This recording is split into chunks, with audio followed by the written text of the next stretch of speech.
The FBI investigation into the vanishing of Nancy Guthrie is hiding a terrifying reality, buried beneath manipulated forensic evidence and a deliberately contaminated crime scene.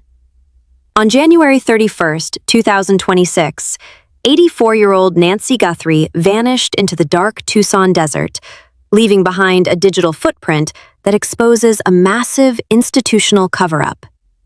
The entire world has focused on how Nancy Guthrie disappeared, but the forensic anomalies reveal exactly why. At 1:47 in the morning, a masked figure wearing an Ozark Trail backpack physically tampers with the Google Nest doorbell camera on the porch of Nancy Guthrie. The security system goes completely dark. No active cameras, no automated alarms, no phone calls to emergency services, no witnesses. Every piece of this timeline has an innocent explanation in isolation. A camera can lose its network connection, an elderly woman can wander away.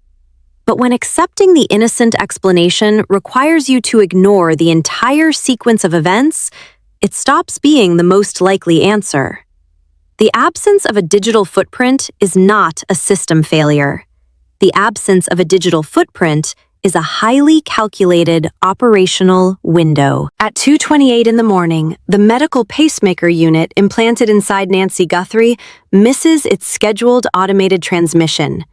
The telemetry data simply stops. But the official record contains a glaring void. There is a highly classified 47-minute gap between the initial realization that Nancy Guthrie was missing and the actual 911 call. During those 47 unrecorded minutes, an encrypted satellite connection was established from a mobile device situated directly inside the Catalina Foothills property. This connection did not route to emergency medical services. This connection routed directly to an off-grid proxy server, transferring 82 gigabytes of encrypted financial data while Nancy Guthrie was being carried into the Tucson desert. 82 gigabytes is not a text message to a worried relative. That volume of data equals hundreds of thousands of offshore banking ledgers and classified routing numbers. Examine the immediate actions of the individuals who held unrestricted access to that Catalina Foothills home. Focus your attention entirely on Tommaso Cioni. In the raw, high-definition daylight footage captured at the command center, there is a chilling, complete absence of human panic. Tommaso Cioni stands entirely relaxed, maintaining a calm, easygoing stance without a single tear, while federal agents surround the house of Nancy Guthrie as an active crime zone. The human brain is biologically hardwired for immediate panic when a family member is violently taken. A standard biological response involves rapid hyperventilation and erratic movement. Yet, under the bright Arizona daylight, Tommaso Cioni displays absolute behavioral baseline stability. How does Tommaso Cioni remain that extraordinarily calm under daylight cameras, unless the entire extraction was anticipated? To understand the true scale of this cover-up, you must apply advanced behavioral analysis to the forensic crime scene handling orchestrated by the Pima County Sheriff's Department. When deputies finally arrived at the Catalina Foothills property, they discovered heavy directional blood spatter trailing across the concrete porch of Nancy Guthrie. DNA analysis verified this biological material belonged directly to Nancy Guthrie. Instead of establishing an immediate federal perimeter, Sheriff Chris Nanos authorized the total release of the property. Uniformed personnel and civilian bystanders walked directly over the wet biological evidence, committing blatant evidence tampering by crushing latent footprint evidence and cross-contaminating the main entry doormat. Were these merely the failures of a rural law enforcement agency? Or was this deliberate evidence tampering engineered to protect the operative wearing the Ozark Trail backpack? This intentional contamination initiated an explosive multi-agency war over jurisdiction. Sheriff Chris Nanos appeared before international news networks, declaring his department was working seamlessly to locate Nancy Guthrie. But active intelligence leaks from the command center tell a drastically different story. Leaked internal documents reveal that Sheriff Chris Nanos actively locked the Federal Bureau of Investigation out of the Catalina Foothills crime scene for the first 96 golden hours of the investigation. FBI Director Kash Patel later confronted Sheriff Chris Nanos over this deliberate lockout.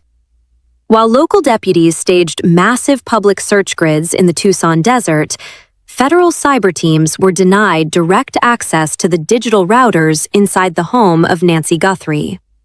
Why was Sheriff Chris Nanos desperately stonewalling FBI Director Kash Patel?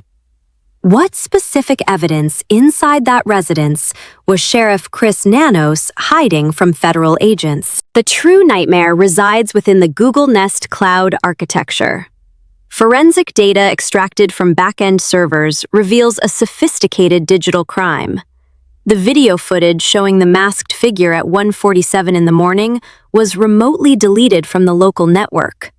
It took specialized federal cyber units 10 agonizing days to carve the deleted video files directly out of the Google Cloud server memory, proving that someone with administrative credentials deliberately wiped the surveillance feed of Nancy Guthrie.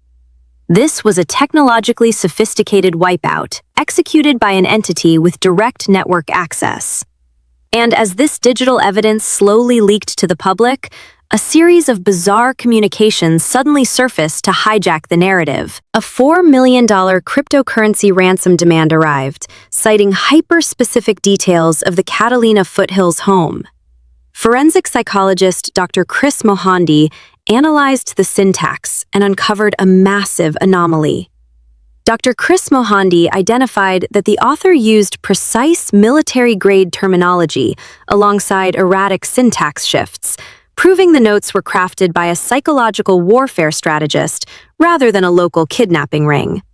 These ransom notes were elaborate smoke bombs, engineered to send the FBI hunting phantom cryptocurrency wallets, while the true perpetrators executed their exit strategy. When day 188 arrived, officials claimed that seasonal monsoon rains had moved the earth, forcing investigators back to the Tucson desert. But forensic geologists confirm that flash floods cannot completely erase heavy synthetic materials. The monsoon weather was a brilliant geographic decoy. The Pima County Sheriff's Department needed the public staring at the mud and desert brush, so absolutely nobody would notice the massive forensic breakthroughs occurring inside the cyber laboratory. This leads us directly to the classified task force log. When you connect the evidence tampering, the 96-hour FBI lockout, the deleted Google Nest video, and the cold daylight posture of Tommaso Cioni, the official timeline shatters. The classified task force log proves that Sheriff Chris Nanos held the cryptocurrency ransom records on day 1, while publicly sending volunteer searchers into the scorching desert. Sheriff Chris Nanos deliberately misdirected the public and suppressed federal intelligence to prevent an internal security breach from exploding into an international scandal. High-powered legal teams are currently filing emergency injunctions to wipe these forensic timestamps from the web. The extraction of Nancy Guthrie was a highly compartmentalized operation that exposes an interconnected network of institutional protection. The official narrative is fracturing before our eyes. Look closely at the 47-minute gap before emergency services were contacted. There is one missing piece of audio that local authorities absolutely refuse to declassify. Tell me exactly what you think the unreleased 911 call contains and who was actually speaking on the other end of that line. Drop your most detailed forensic theory below, because I am pulling the most compelling answers for part 2.